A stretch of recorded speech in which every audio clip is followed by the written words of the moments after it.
My name's Peter Duke, and I live in Orlando, Florida. Back home, I'm a home builder. I do real estate. My name is Rebecca Wolf, and I live in Arizona, and I am an accountant. I'm Jürgen from Estonia. I'm an entrepreneur. I have different businesses, and my business is logistics, which hopefully very helpful in here as well. Hello, my name is Artur Rei. I'm an Estonian military blogger and I do daily Ukrainian frontline updates for my international viewership in English. My name's Eric Liebman. I'm a director, producer, documentaries, television, various types of media. I live in Los Angeles, California. Yeah, my name is Anna-Liisa. I'm from Estonia, I live in Tallinn, and back home I run a company that makes sustainable packaging, so I'm the CEO at Wola.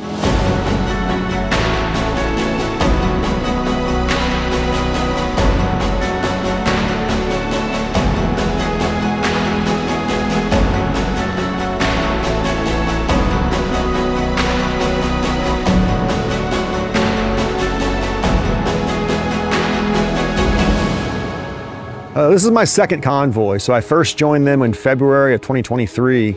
I'd found out from a friend that he was going to be going on an aid convoy to Ukraine. I didn't know anything about what that would entail, but I immediately knew it was something for a purpose. And really, I think purpose is what drives us all forward. Everyone should have something they believe in. The convoy I came on in February, myself and my friend Stan Miller were the only Americans and the first Americans to ever join on one of the 69th Sniffing Brigade's convoys. It's my first time in Ukraine. I came here because my friend and associate, Peter Duke, told me about his trip on his first convoy. And I was very impressed by the story and the mission in general. In my own life, I had been lamenting not being part of something more important, you know, just doing rat race and just doing work for the sake of work and to make a living. And I've been looking for something to make a little bit more impact on the world. And I also believe that the current conflict in Ukraine is an inflection point in world history, and it's a really important one. Well, the funny thing is, I didn't ask any of the Americans to come on this journey except for my one friend, Keith. Everyone else just found out on their own. The word is spreading. They know maybe we're making the documentary and wanted to take a part in that. But when you've got a cause that people believe in and it's the right thing to do, they will come. You don't have to call them, they will find out. One of the big reasons I'm most excited about coming on this trip is I'm half Ukrainian by birth. And I really didn't have a relationship with that side of my family. And I wanted to really explore and have a connection, create a connection with my past. So the opportunity to come here and literally meet that past personally, in person, and help it, and be part of like helping with the fight, understanding the people, meeting them. You know, it's about finding who you are and where you come from. As Americans, we're generally 1 or 2 generations away from where we came from. And it's been amazing to come here and meet people and see where I came from and just, you know, what I am part of that I didn't really know about. And so I'm learning about that, and it's teaching me about another side of myself, I guess.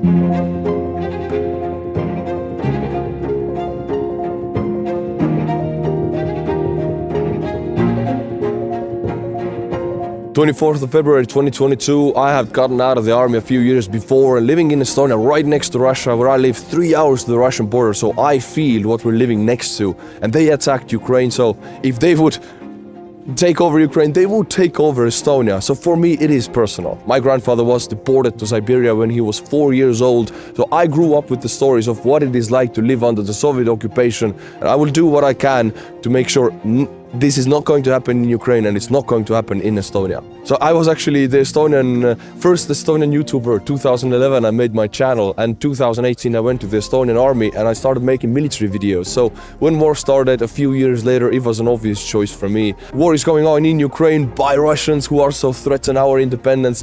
For me, no choice. Let's now focus on Ukraine. I showed up this summer.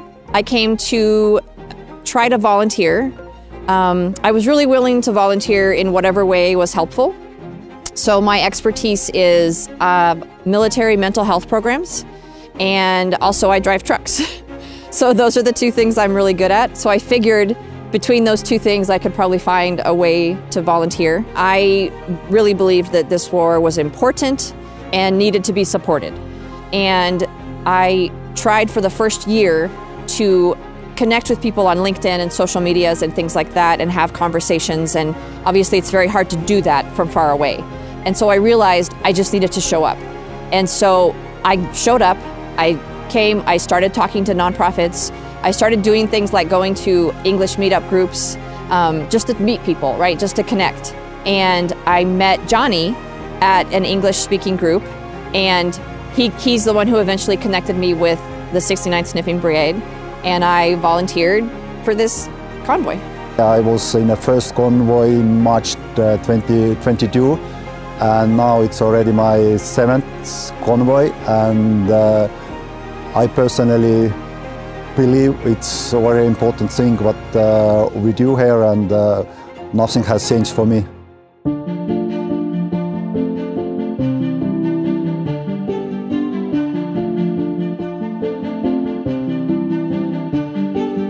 I've been to Ukraine twice before, but it was before the full-scale war started, so now it's the first time after the 24th. Yeah. It's my first convoy that I joined myself, but I've been like sort of working with the convoy for a while now. So I think it was last December that I first got in touch with Ragnar about sending some help here, because we make packaging from wool, and I saw this photo on Twitter of a soldier that was sleeping in the trenches in the mud, and we got the idea that we could actually use like our wool, our production leftovers, for making mattresses for the soldiers. We just had, like, you know, people who regularly work in like marketing and finance come to our factory in Estonia, and we spent quite a few evenings there, like, you know, making the mattresses and packing them. So for it seems to us like a very small thing to do compared to like everything else you see here, but we just hope that it makes like one little thing in the soldiers' days easier.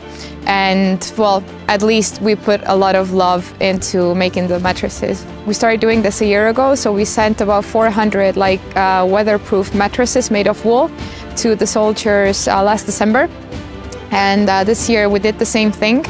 And I actually joined the convoy myself as well for the first time.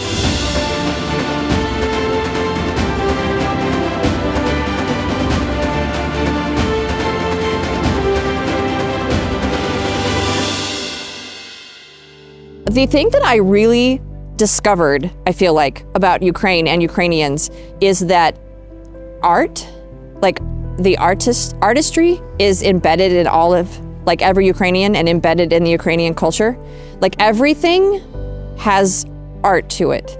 And every Ukrainian I meet has an artistic skill. So this is a funny thing I do when I meet people. I try to be casual about figuring out what they do, because, you know, they play an instrument, or they do artwork, they do paint, they sing, everyone does something. And like originally, the first time I walked through the city, I would look at the buildings, right, and look at even the architecture is artwork. And I loved that. I wasn't prepared for that. I didn't realize that's what it would look like, how amazing Kyiv would be. And I want to stay here. That's how amazing it is. Okay, maybe not in the winter, but it's amazing. I love Kyiv and I would love to live here. I would say, like, what surprised me about Ukraine is that there's parts of it that are untouched by the war and look like a beautiful, you know, happy operating country.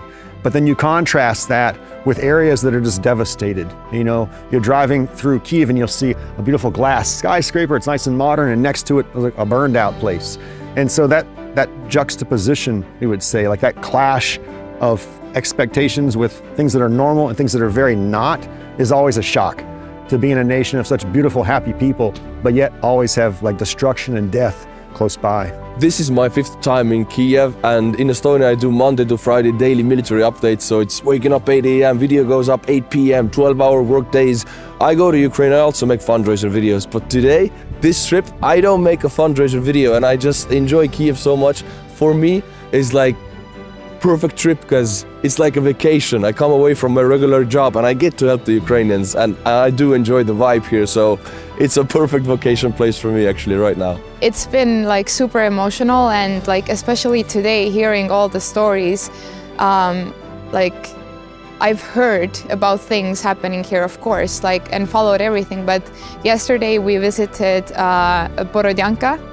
And I've seen those photos before, but like actually seeing them with my own eyes, it was a very like shocking thing to see. So that was like from the negative part, but like in terms of like Ukraine, and the first time I visited it, it was like one of my favorite cities, Kiev, because it was just so lively. Like you could sense like, I don't know, like a sense of optimism within people, and like so many cafes and like just like a lot of life. That was what I always like remembered about Kiev.